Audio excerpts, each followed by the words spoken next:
আসসালামু আলাইকুম ভাই এবং আপুরা, যারা এসএসসির বাচ্চারা আছো, তোমাদের যারা ২৬ ব্যাচ আছো, তোমাদের যাদের সামনে পরীক্ষা শুরু হয়ে যাবে, তাদের জন্য আমার আজকে আইসিটি ক্লাসের আয়োজন। ভাইয়া, তুমি আমার জাস্ট ১ ঘন্টা সর্বোচ্চ হবে কি সন্দেহ, প্রত্যেকটা অধ্যায় মিলে আজকে এই অধ্যায় ভাইয়া ২ মিনিট লাগবে পড়তে। আসলেও তুমি যখন রিভিশন দেবা তোমার ১ মিনিট লাগবে, আমি সেই ব্যবস্থা তোমাদের করে দেব। ভাইয়া অবশ্যই ক্লাসটি দেখবা, অবশ্যই ক্লাসটি দেখবা, তোমাকে দেখার জন্য অভিনন্দন জানালাম। ভাইয়া, ক্লাসটি দেখার পরে যদি উপকৃত হও অবশ্যই তোমাকে শেয়ার করতে হবে, ঠিক আছে? আমার কথা দাও, চলো আমি শুরু করি। অলরেডি আমাদের প্রায় ৪৫ সেকেন্ড হয়ে গেছে, ঠিক আছে? চলো আমরা শুরু করব আজকের ক্লাসে। তোমাকে রিফাত টিউটোরিয়ালে স্বাগতম জানাচ্ছি। দেখতে পাচ্ছ তোমাদের রিফাত ভাইয়ার একটা ছবি দিয়েছি। বলছে দেখো এসেছি 4 চ্যাপ্টার। লেখার নাম কি ভাই? চ্যাপ্টারের নাম আমাদের লেখালেখি ও হিসাব। তাহলে এই চ্যাপ্টারে আমরা দুইটা জিনিস নিয়ে পড়াশোনা করি, একটা হচ্ছে লেখালেখি এবং ২ নাম্বার হচ্ছে ভাইয়া হিসাব, ঠিক আছে? আমাদের অধ্যায় সম্পর্কে একটা ধারণা তৈরি হলো যে ভাইয়া লেখালেখি করতে হবে, হিসাব করতে হবে। তার জন্য শিখে ফেলি ভাইয়া, লেখালেখির জন্য এই যে লেখালেখিটা করবা, এই লেখালেখির জন্য কি ব্যবহার করতে হয়? Word processor. কি বললাম ভাইয়ারা? লেখালেখির জন্য ওয়ার্ড প্রসেসর বা এমএস ওয়ার্ড ব্যবহার করতে হবে। এবং হিসাব নিকাশ যে করবা, যে হিসাব নিকাশ করবা, এর জন্য লাগবে স্প্রেডশিট। কি লাগবে? স্প্রেডশিট লাগবে। এতটুকু ক্লিয়ার করতে পারলাম তো? আচ্ছা, চলো এই পৃষ্ঠার মধ্যে গোটা আসলে অধ্যায়টা শেষ হয়ে যায়। চলো শুরু করি। প্রথমে যেগুলো থাকে, এই যে প্রথমের ওপরে নীল কালার দেখতে পাচ্ছ, একটা দুইটা তিনটা এবং হচ্ছে চারটা, এই চারটার নাম হচ্ছে ভাইয়া মেনু বা ট্যাব। কি বললাম? মেনু বা ট্যাব। এটা আমরা কিন্তু ওয়ার্ড প্রসেসরে আছি বা ঠিক আছে, বা এমএস ওয়ার্ডে আছি। তাহলে ওপরের দিকে আমরা চারটা বাটন পেলাম, সেটাকে বলছে মেনু বা ট্যাব। কি বলছি মুখে বলো? মেনু বা ট্যাব। তাহলে প্রথম কথা হচ্ছে অফিস বাটন। এখনকার এমএস ওয়ার্ডে এটা ফাইল দেওয়া আছে। তাহলে প্রথম কথা যেটা শিখলাম সেটা হচ্ছে ভাইয়া অফিস বাটন। কি শিখলাম? এই যে অফিস বাটন শিখলাম। অফিস বাটনে 5টা জিনিস। কয়টা? একটা দুইটা তিনটা চারটা এবং হচ্ছে 5টা, ঠিক আছে? 5টা জিনিস কোথায় আছে? আমাদের অফিস বাটনে আছে, ঠিক আছে? একটু সমস্যা, দাঁড়াও কালারটা চেঞ্জ করি। আচ্ছা, তাহলে আমাদের অফিস বাটনে আমরা 5টা জিনিস দেখলাম। এভাবে পড়বা। ধরো তুমি একটা নতুন দোকানে গেছো, তুমি নতুন দোকানটা খুলবা। নতুন মানে ভাইয়ারা নিউ, ঠিক তো? নতুন মানে কি? নতুন মানে কিন্তু আমাদের নিউ। নতুন মানে কি? নতুন মানে হচ্ছে আমাদের নিউ। নতুন মানে হচ্ছে আমাদের নিউ। হুম, আচ্ছা, তাহলে নতুন মানে কি শিখলাম? নতুন মানে আমি শিখলাম হচ্ছে আমাদের নিউ, ঠিক আছে? এরপরে কথাটা হচ্ছে ভাইয়া ওপেন। দেখো এটা হচ্ছে ওপেন, ঠিক আছে? এটা হচ্ছে আমাদের ওপেন। এটা হচ্ছে ওপেন ওপেন ওপেন। এরপরে কি? এরপরে হচ্ছে ক্লোজ। এরপরে হচ্ছে সেভ। এরপরে সেভ অ্যাজ। একটু কমন সেন্স খাটাও। একটা নতুন দোকানে গেলাম মানে নতুন দোকান, এরপর দোকানটাকে আমি ওপেন করলাম, এরপরে কাজ শেষ হলো ক্লোজ করে দিলাম, আর যা কিছু করেছিলাম মধ্যে এটা সেভ করলাম এবং এরপরে সেভ অ্যাজ। সেভ মানে আসলে সংরক্ষণ করা। তুমি যদি প্রথমবার কোনো কিছু সেভ করো তাহলে এটা সেভ। আর সেভ অ্যাজ মাথায় রাখবা, একই ডকুমেন্ট ভিন্ন নামে, একই ডকুমেন্ট ভিন্ন নামে। তাহলে আমাদের অফিস বাটনে 5টা জিনিস ভাই। অফিস বাটন যদি তুমি যদি এমএস ওয়ার্ডে ঢুকো, দেখো অফিস বাটন সবার বামে আছে, এখানেও তো বামে আছে। ধরো এটাই এমএস ওয়ার্ড, তাহলে বামে আছে এবং অবশ্যই ভাইয়া উপরের দিকে আছে, বামে এবং উপরের দিকে আছে। দেখো তারপরে বলছে হোম। তাহলে আগে আমরা আমাদের মেনু বা ট্যাব ক্লিয়ার করি। প্রথমে হচ্ছে অফিস বাটন, পরে হচ্ছে হোম, পরে হচ্ছে ইনসার্ট এবং পরে হচ্ছে পেজ লেআউট। মনে রাখবা যেগুলো জোড় তাদের 2টা করে গ্রুপ থাকে। আবারও বলছি 2টা করে গ্রুপ থাকে। তাহলে ওপরের অংশটা হচ্ছে আমাদের কি? ওপরের অংশটা হচ্ছে ভাই মেনু বা ট্যাব, এবং নিচে যেগুলো লিখছি এগুলো হচ্ছে ভাই গ্রুপ। এই যে একটা ফন্ট গ্রুপ, এটা হচ্ছে প্যারাগ্রাফ গ্রুপ। কি বললাম? Font group, paragraph group. এরপরে দেখো ইনসার্টের মধ্যে 3টা জিনিস আছে। টেবিল গ্রুপ, ঠিক আছে? ইলিস্ট্রেশন গ্রুপ, হেড এবং ফোটার, তার সাথে আর একটা পড়বা টেক্সট গ্রুপ। তা table text, table text, table text, illustration, header ফোটার, ইলাস্ট্রেশন, হেডার ফোটার, টেবিল টেক্সট, ইলাস্ট্রেশন, হেডার ফোটার, এই 4টা গ্রুপ পাওয়া যায় ইনসার্টের মধ্যে। দেখো পেজ লেআউট, এ যেহেতু জোড়, দেখো এ 2 নাম্বার আর এ হচ্ছে 4 নাম্বার। যেগুলো জোড় সেগুলো 2টা করে। দেখো এখানে পেজ সেটআপ আছে একটা, প্যারাগ্রাফ আছে একটা। দেখো এখানেও ছিল প্যারাগ্রাফ, এখানেও ছিল ভাইয়া প্যারাগ্রাফ। তার মানে যেগুলো জোড় সেগুলো প্যারাগ্রাফ থাকে। আর প্যারাগ্রাফের একটা কাজ হচ্ছে লাইনের ব্যবধান দেওয়া, লাইনকে গ্যাপ করে দেবে, লাইনের ব্যবধান দেবে। আচ্ছা, তাহলে আমরা হোমের মধ্যে কি পাবো জানো? হোমের মধ্যে আমরা ফন্ট পাবো। ফন্ট মানে কি জানো? বিভিন্ন স্টাইলের যে অক্ষরগুলো আছে না, মেলা রকমের স্টাইল আছে, এগুলোকে বলে ফন্ট। তুমি এখানে ফন্ট পাবা, মানে বিভিন্ন স্টাইল লেখা পাবা করে দেখলেই। তাহলে ফন্টের সাইজ পাবা, ফন্ট ছোট বড় করতে পারবা, ফন্টের রং করতে পারবা, তুমি কেমন রকমের রং লেবা। এছাড়া তুমি বি লেখা আছে দেখবা, বোল্ট আছে, বোল্ট মানে গাঢ় করা। তুমি এছাড়া ইটালিক অক্ষর পাবা, আই মানে ইটালিক, এই যে ইউ মানে আন্ডারলাইন পাবা, এবং তুমি লাইন কাটার জন্য যেরকম একটা অক্ষর পাবা। তোমার দেখার দরকার নয়, মনে রাখবা ফন্টে ফন্ট পাবো, ফন্টের সাইজ পাবো, ফন্টের রোগ পাবো, আমি বোল্ড করতে পারবো, আমি ইটালিক করতে পারবো, আন্ডারলাইন করতে পারবো, এই বিষয় করতে পারবো। এই কথাগুলো মনে রাখতে হবে একটু। আচ্ছা, প্যারাগ্রাফের মধ্যে কি পাবা? তুমি পাবা বুলেট, এই যে এরকম হচ্ছে বুলেট, এটা হচ্ছে বুলেট। তুমি সংখ্যা পাবা, যে 1 2 3 এরকম সংখ্যা পাবা, এবং হচ্ছে লাইনের ব্যবধান। তাহলে প্যারাগ্রাফে 3টা জিনিস পাওয়া যায়, বুলেট, সংখ্যা, লাইনের ব্যবধান। ইনসার্টের মধ্যে টেবিলের মধ্যে টেবিল আছে, টেবিল হচ্ছে গ্রুপ, এর মধ্যে টেবিল আছে, টেবিল বা সারি আছে। এবং খুবটা গুরুত্বপূর্ণ, ইনসার্টের মধ্যে ইলাস্ট্রেশন গ্রুপ আছে, এর মধ্যে দেখো ছবি আছে, বলবা ছবি, আর্ট, চার্ট। মুখে বলা আমার সাথে সাথে কি আছে? ছবি, আর্ট, চার্ট, ছবি, আর্ট, চার্ট, ছবি, আর্ট, চার্ট, ছবি, আর্ট, চার্ট। তাহলে ইলাস্ট্রেশন গ্রুপ, দেখো নামটা বড় অনেক, তাই অনেক কিছু আছে। ঠিক আছে, এখানে অর্ডারটা হবে না, ঠিক আছে, অর্ডারটা কেটে দাও, অর্ডারটা কেটে দাও, ঠিক আছে, অর্ডারটা কিন্তু এখানে আসলে আসবে না। আচ্ছা, আমি এটা মুছে দিলাম অর্ডারটা, ঠিক আছে।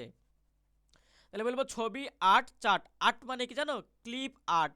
আর চার্ট মানে তো জানো, চার্ট, ঠিক আছে। তার সাথে মানে একবার টেক্সট বক্স, আর হচ্ছে আকার আকৃতি। ছবি, আর্ট, চার্ট, আর হচ্ছে আকার আকৃতি বা শেপ, আকার আকৃতি বা শেপ, এটা হচ্ছে ইলাস্ট্রেশন। শর্টকাটে পড়ি, ছবি প্রচুর আসে, বুঝছো? তার জন্য আমি বলতাম, তুমি যেমনি একটা ছবি আপলোড করছো, তোমাকে ইনসার্ট করছে, মনে রাখবা ইনসার্টকে ইনসার্ট ভাবো, তোমাকে ইনসার্ট করছে, তুমি যেমনি ছবি একটা আর মানুষকে দিয়েছো। এবার আসে হেডার ফুটার। হেডার ফুটারে ভাইয়া আমাদের 3টা জিনিস আছে, হেডার আছে, ফুটার আছে, তার সাথে পেজ নাম্বার আছে। মুখস্থ করো, হেডারে হেডার আছে, ফুটার আছে, পেজ নাম্বার আছে। হেড মানে ওপর, তাই এটা ওপরের দিকে টাইটেল দেওয়ার ক্ষেত্রে ব্যবহার করতে হবে। আর ফুটার মানে নিচের দিকে টাইটেল, ঠিক আছে। আর পেজ নাম্বার তো জানো, পেজের সংখ্যা। এরপরে পেজ লেআউটে গেলাম, এটা 4 নাম্বারে, তাই জিনিস পেজ লেআউটের মধ্যে আছে মার্জিন, মানে একবার পেজেই ভাইয়া আমরা মার্জিন টানি। আমরা কিসে মার্জিন টানি রে ভাইরা? আমরা পেজের মধ্যে মার্জিন টানি। আর মানে একবার পেজে প্যারাগ্রাফ আছে, পেজে প্যারাগ্রাফ, প্যারাগ্রাফ অবশ্যই লাইনের ব্যবধান দিবে। এটাই ছিল আমাদের এমএস ওয়ার্ডের যত কথাবার্তা, ঠিক আছে। আমাদের প্রথম অংশটুক শেষ। আমরা যদি দেখো ভাইয়া, দেখি এখানে বলছে, দেখো তো, বড় ডকুমেন্ট অল্প সময়ে তুমি যদি খুঁজতে চাও, ধরো একটা বড় ডকুমেন্ট আছে, তুমি অল্প সময়ের মধ্যে কি করবা? খুঁজতে চাচ্ছ, তবে তোমাকে কি করতে হবে জানো? খোঁজা মানে ফাইন না, তো তোমাকে ফাইন অ্যান্ড রিপ্লেস টিপতে হবে। আবারও বলতাছি, বড় ডকুমেন্ট অল্প সময়ে খোঁজার জন্য তোমাকে কি করতে হয়? ফাইন অ্যান্ড রিপ্লেস টিপতে হয়। খোঁজা এবং প্রতিস্থাপন, ভাই প্রতিস্থাপন মানে রিপ্লেস, আর ফাইন মানে খোঁজা, তাই ফাইন অ্যান্ড রিপ্লেস টিপতে হয়। এবার আসো আর একটা কথা বলছি, দেখো সেই যে ডকুমেন্ট তুমি যদি বারবার ব্যবহার করো, ধরো তুমি একটা ডকুমেন্টকে বারবার ব্যবহার করতেছো, তুমি তাকে কি করবা জানো? টেমপ্লেট আকারে সাজাবা। আবারও বলতেছি, যে জিনিসটা বারবার ব্যবহার করতে হয় তাকে টেমপ্লেট আকারে সাজাতে হয়। সাজালে সময় কাজ কি? সাজালে ভাইয়া এ তো তোমার সময়টা বাঁচা যাবে, আর তুমি বারবার ব্যবহার করতে পারবা, ঠিক আছে। টেমপ্লেট আকারে সাজানোর একটাই লক্ষ্য, তোমার সময়টা সাশ্রয় হবে এবং তুমি বারবার ব্যবহার করতে পারবা। চলো, আর আলটিমেটলি 1 মিনিট লাগবে। দেখো ভাইয়া, আমাদের এটা হচ্ছে, আমাদের কি জানো, এটা হচ্ছে স্প্রেডশিট। আমরা বললাম না এই হিসাব নিকাশ করার জন্য স্প্রেডশিট লাগে। এই হচ্ছে আমাদের স্প্রেডশিটের পড়াশোনা, এই পৃষ্ঠাতে আছে, ঠিক আছে। তো প্রথমে বলছে আগে কলাম পরে সারি। মনে রাখবা, সারি এবং কলাম মিলে হয় সেল, সারি কলাম মিলে কি হয়? সেল তৈরি হয়। তোমাকে আমি একটা ছবি দেখিয়ে আসি, চলো।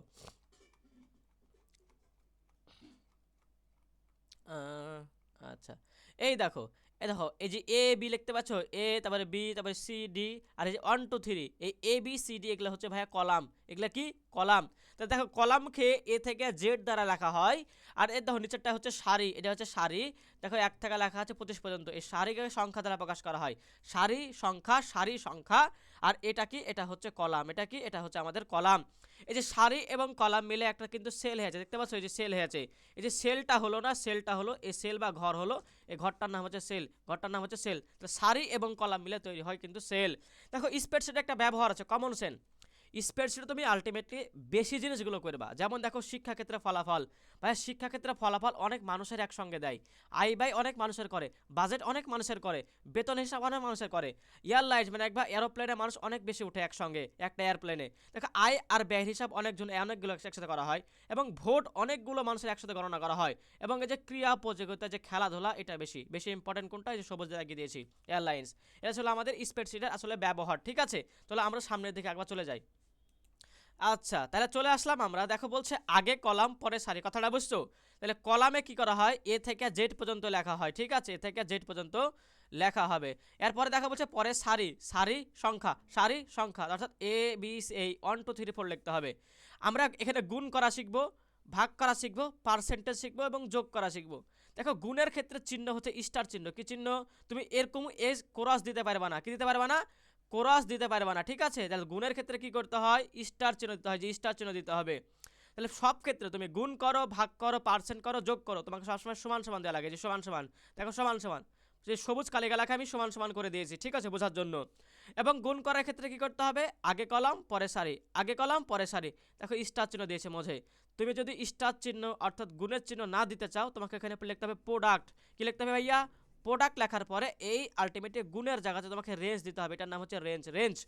তাহলে কি করলাম? গুণের দুইটা নিয়ম। তুমি একটা আলটিমেটে কি করতে পারো? একটা আলটিমেটে তুমি গুণের চিহ্ন দিতে পারো, স্টার চিহ্ন, অথবা স্টার চিহ্ন না দিয়ে তুমি যদি রেঞ্জ দাও, তাহলে তোমাকে প্রোডাক্ট ব্যবহার করতে হবে। ভাগের ক্ষেত্রে আসো, ভাগের ক্ষেত্রে তুমি স্ল্যাশ দিবা, কি দিবা? স্ল্যাশ দিবা, একই নিয়ম। পার্সেন্টেজের ক্ষেত্রে কিছু না, যদি টাকা থাকে এবং পার্সেন্ট থাকে, তাহলে তুমি কি করবা? গুণের যে নিয়মটা শিখলা, যে গুণের নিয়ম শিখলা, পরে জাস্ট পার্সেন্টেজ দিবা। আর ক্রয় মূল্য, আর যদি লাভ থাকে, তা যদি বিক্রয় মূল্য চাই, তাহলে ক্রয় মূল্য থাকলে তুমি ক্রয় মূল্যকে দুবার যোগ করবা আর লাভের সাথে গুণ করবা, এটা একটা নিয়ম। অথবা এই যে একটা লিখেছি, তুমি আলটিমেটলি গুণের ক্ষেত্রে যে পার্সেন্টেজের নিয়মটা, এটা এখানে বসে যাবে, প্লাস দিবা, আর এই প্রথম A3 ছিল, এই A3টা বসে যাবে। আর যোগের ক্ষেত্রে ভাইয়া সাম ব্যবহার করতে হয়, সাম। ধরো অনেকগুলো সংখ্যা একসঙ্গে আছে, ঠিক আছে, তখন তুমি কি করবা? তার ফার্স্ট টু লাস্ট লিবা এবং পরের যে সংখ্যা থাকবে তার আগে কমা দিবা। কিছুই বুঝোনি, আমি আস্তে আস্তে সবগুলা ক্লিয়ার করছি ছবি দেখিয়ে, ঠিক আছে? দেখো কন্ট্রোল, আমরা তার আগে একটা জিনিস শিখে ফেলি, ঠিক আছে, কিবোর্ডের কন্ট্রোল এফ, ভাই এফ মানে ফাইন, মানে তুমি খুঁজবা, তাহলে টেক্সট খোঁজার জন্য তোমাকে কি টিপতে হয়? কিবোর্ডে কন্ট্রোল এফ। তাই কন্ট্রোল সি, সি মানে ভাইয়া কপি করা, তাই তুমি কপি করবা। আর কন্ট্রোল ভি মানে পেস্ট, ভি মানে পেস্ট, এটা সাবধান, অনেকে মনে করে ভি মানে পেস্ট না, পি মানে কিন্তু ভাইয়া পেইন্ট, পি মানে কিন্তু পেস্ট না। আর কন্ট্রোল এক্স মানে হচ্ছে কাটা। আরও আছে, তোমাদেরকে পরে শেখাবো, যেমন কন্ট্রোল এম আছে ভাইয়া, ঠিক আছে? কন্ট্রোল এম মানে বোঝানো হয় নতুন স্লাইড যোগ করা, ওটা 5 অধ্যায় শেখাবো। 4 অধ্যায় এতটুকুই, আমাদের কিন্তু চ্যাপ্টার শেষ, তো তোমাকে একটু বই দেখাই, চলো। দেখো আমরা শিখেছি মনের ভাব প্রকাশ করার জন্য লাগে লেখালেখি করতে হয়। তাহলে লেখালেখির জন্য ওয়ার্ড প্রসেসর, আর হিসাব নিকাশের জন্য স্প্রেডশিট। দেখো লেখালেখি করবো ওয়ার্ড প্রসেসরে, যেহেতু তাই নির্ভরভাবে লিখতে পারবো যে কোনো কিছু। ওই যে ফাইন অ্যান্ড রিপ্লেসের কথা বলেছি তোমাদের, মনে আছে? অল্প সময় খোঁজার জন্য আর বারবার ব্যবহার করার জন্য টেমপ্লেট আকার, এই তো। দেখো গবেষণার বিষয়বস্তু সারণী, ঠিক না? যে গবেষণার বিষয়বস্তু তৈরি করছে, তখন গবেষণার বিষয়বস্তু মনে রাখবা একা একা করতে হয়। যদি কারোকে লেও, অন্য কাউকে লেও, তাহলে তোমার কিন্তু মেরে দিবে, ঠিক আছে? তোমার গবেষণা মেরে দিবে। তুমি গবেষণা তুমি কি করবা? স্প্রেডশিটে লিখে রাখবা। স্প্রেডশিটে বলছে কেন? এমএস ওয়ার্ডে লিখে রাখবা, ঠিক আছে? এখানে দেখবা তোমরা, আমরা বলেছি আমাদের যে উইন্ডোজ দেওয়া আছে তোমাদের বইতে, এটা 2007 সালে, ঠিক আছে? 2007 সালে। তাই তোমরা অফিস বাটন ছিল ওখানে, আসলে অফিস বাটন থাকে না, ফাইল থাকে। ফাইলটা আসলে অফিস বাটন। বললাম না যে নিউ থাকে, তারপরে কি ওপেন থাকে, ক্লোজ থাকে, সেভ অ্যাজ থাকে, ঠিক আছে? আমরা দেখো নিউ মানে কি? নিউ মানে তুমি যদি নতুন ডকুমেন্ট খুলতে চাও, তাহলে লিখবা নিউ। ওপেন মানে আগের জিনিসই খুলবা। সেভ মানে সংরক্ষণ করবা, সেভ অ্যাজ মানে একই ডকুমেন্ট ভিন্ন নামে। আর ক্লোজ মানে কি? বন্ধ করবা খোলা ডকুমেন্ট, ঠিক আছে? এই যে ওয়ার্ড প্রসেসরে ভাষাগুলোকে তুমি যদি সাজিয়ে গুছিয়ে রাখো, এটাকে বলে ফরম্যাটিং টেক্সট। আমি লিখে দিয়েছিলাম এখানে, একটু দেখাই তোমাদেরকে, দাঁড়াও। তাহলে এই দেখে লিখেছো, দেখতে পাচ্ছ ফরম্যাটিং টেক্সট লিখে দিয়েছি। এই তো এটা হচ্ছে ভাই ফরম্যাটিং টেক্সট কি টেক্সট, এটা হচ্ছে ভাই ফরম্যাটিং টেক্সট কি টেক্সট, এটা হচ্ছে ভাইয়ারা ফরম্যাটিং টেক্সট। এই তো দেখো ফরম্যাটিং টেক্সট লেখা আছে। তাহলে এই তো ফরম্যাটিং টেক্সট কি? তুমি যদি লেখা করছো যে সাজিয়ে গুছিয়ে লেখো, তাহলে এটাকে তুমি বলবা ফরম্যাটিং টেক্সট। আচ্ছা, তাহলে এগুলো আমরা সব শিখেছি, তুমি কেমনে কি করবা, ঠিক আছে? কেমনে কি করবা মনে রাখবা। এই তো ফন্ট দেখছিলাম না, ফন্টে তুমি যদি সুটো নামাজ দাও, তাহলে তুমি আলটিমেটলি বাংলা টাইপ করতে পারবে। আবার বলছি, ফন্টে সুটো নামাজ দিলে কি করা যায়? বাংলা টাইপ করা যায়। ফন্টের সাইজ দেখেছিলাম, মনে আছে? ফন্টের রং দেখেছিলাম, এগুলো সব ক্লিয়ার আশা করছি। এই যে বুলেট, সংখ্যা, নাম্বার সব পড়েছি আমরা, আমাদের বই সব কিছু পড়া হয়ে গেছে, ঠিক আছে? তোমাকে আগে আমি স্প্রেডশিটের একটা ব্যবহার দেখাই। এই দেখো, প্রথম কথা হচ্ছে, দেখো গুণের নিয়ম দেওয়া আছে, দেখতে পাচ্ছ যে গুণের নিয়ম দেওয়া আছে। তাহলে গুণের নিয়ম আলটিমেটলি যদি দেওয়া থাকে, একটু চিন্তা করো। আচ্ছা, আমি একটু থিকনেসটা বাড়াই, দেখা যাচ্ছে না, মেলায় বেড়ে গেছে রে। আচ্ছা দেখো গুণের ক্ষেত্রে কি, এই তো তোমার হচ্ছে এটা হচ্ছে কলাম, এটা হচ্ছে সারি। দেখবা আমি 44 আর 40কে গুণ করতে চাই, ঠিক তো? তো 44 কততে আছে, বি কলামে আছে এবং কত সারিতে আছে, 3 নাম্বার সারিতে আছে, আগে কলাম পরে সারিতে, তোমাকে B3 লিখতে হয়েছিল। দেখো তো এই সিটা 40টা কত আছে, 3 নাম্বার কলামে আছে এবং 3 নাম্বার সারিতে আছে, তাই আমি C3 লিখবো। ঠিক আছে, আমাদের এই যে অন্য নিয়ম কি, প্রোডাক্ট দিতে হবে, প্রোডাক্ট দিতে হবে, আশা করতে হচ্ছে বুঝতো। আলটিমেটলি কিছুই না, এটাও আলটিমেটলি দৈর্ঘ্য বস্তু উচ্চতা করলে তুমি পেয়ে যাবা। ভাগের ক্ষেত্রে দেখো তো, আমি এটার সাথে আমি এটার ভাগ করব, ঠিক তো, এটার সাথে এটার আমি কি করবো, ভাগ করব। দেখো তো প্রথমে কি এ কততে আছে, কত কলামে আছে, এ কলামে আছে, কত সারিতে আছে, 3 নাম্বার সারিতে আছে, তাই আগে কলাম নিলাম পরে সারি নিলাম, দেখো আগে কলাম পরে হচ্ছে সারি নিলাম। এরপরে দেখো 15 দ্বারা ভাগ করবো, তাই ভাগ চিহ্ন দিলাম। এবং দেখো এই 15 নাম্বার কততে আছে, বি নাম্বার কলামে আছে এবং 3 নাম্বার সারিতে আছে, তাই আগে কলাম নিলাম পরে সারি নিলাম, অর্থাৎ B3। এই দেখো B3 করলাম, তাহলে আমাদের ভাগফল চলে আসবে। ঠিক আছে, আশা করতে হচ্ছে বুঝছো। যে ক্রয় মূল্য বিক্রয় মূল্য কথাটা বললাম, জাস্ট কিছুই না, গুণের মতন করবা আর লাস্টে জাস্ট পার্সেন্টেজ দিবা, কাজ শেষ। তুমি এই দুইটাকে আলটিমেটলি কি করবা, বের করবা, তুমি এখান থেকে 60 পাবা। এবং আলটিমেটলি আমার কাছে শিখাচ্ছিলাম যে আয় ব্যয় থাকে, যদি ক্রয় মূল্য থাকে এবং যদি 60% লাভ থাকে, যদি বিক্রয় মূল্য চাই, তাহলে তোমাকে এই সূত্র ফেলতে হবে। আর সামের ক্ষেত্রে বলেছিলাম কি, সামের ক্ষেত্রে মনে আছে তো, সামের ক্ষেত্রে যদি আমি একটা জিনিস দেখাই, চলো তোমাকে, ধরো এই যে এই সামটা করতে চাও, দেখা যাচ্ছে দেখো বলছে যোগ করার ক্ষেত্রে, যোগ করার জন্য না, তাহলে যোগ করার ক্ষেত্রে দেখো বলে আছে এই জিনিসটা সাম কি হবে বলো তো, যেহেতু যোগ দেখতে পাচ্ছ তাই তুমি সমান সমান অবশ্যই দিতে হবে এবং সাম লিখতে হবে। দেখো B1 B2 B3 B4 আছে, এরপরে C5 আছে, দেখতে পাচ্ছ C5 লেখা আছে। তাহলে অনেকগুলো বি থাকে কারণে আমরা অনেকগুলো বি লিব না, আমরা ফার্স্ট আর লাস্ট লিব। দেখ আমি কি করব, আমি রেঞ্জ দিব, এই যে B1 লিখলাম আর B4 লিখলাম, তার রেঞ্জ দিলাম। এবং পরে যেটা আছে, পরে আছে কিন্তু ভাই C5, পরে কি আছে C5 এর আগে কমা দেবা, এই যে কমা দিয়ে আমি C5 লিখলাম, এটা হচ্ছে সামের নিয়ম। ঠিক আছে, আশা করতেছি তোমাদের এই অধ্যায়টা ক্লিয়ার হয়ে গেছে। আসলে এই অধ্যায়টা কিন্তু ভাইয়া আমাদের 1 মিনিটের অধ্যায়। চলো আমি তোমাকে একটা রিভিশন দেই, ঠিক আছে?